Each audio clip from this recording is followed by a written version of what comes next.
Out with the old, in with the new. In a bid to boost energy security, Lithuania wants 2 new nuclear reactors to be up and running within the next 7 years. The EU obliges the Ignalina power plant's last Soviet-era units, considered unsafe by Western standards, to be shut down less than 3 years from now.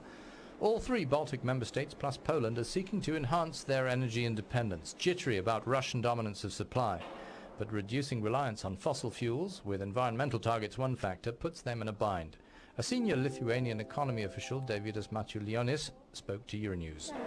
In my view, nuclear is the only commercially feasible option to cope with CO2 emission problem, because other options are more costly, and therefore we have to somehow see some renaissance of the nuclear energy.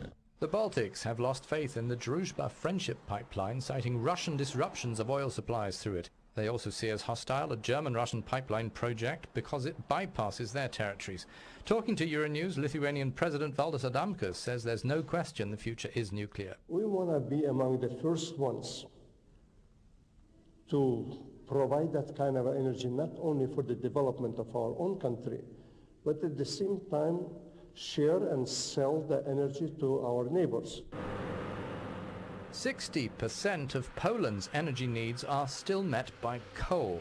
A fair chunk of its natural gas comes from Russia.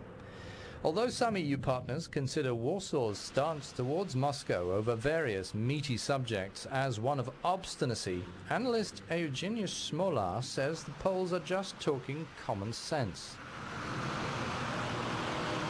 After what happened in energy, the stopping the flow of gas through the Ukraine and this year in Belarus, that was a big eye-opener. This is not just a Polish so-called prejudice against Russia, because there is no prejudice. We just have our security interest.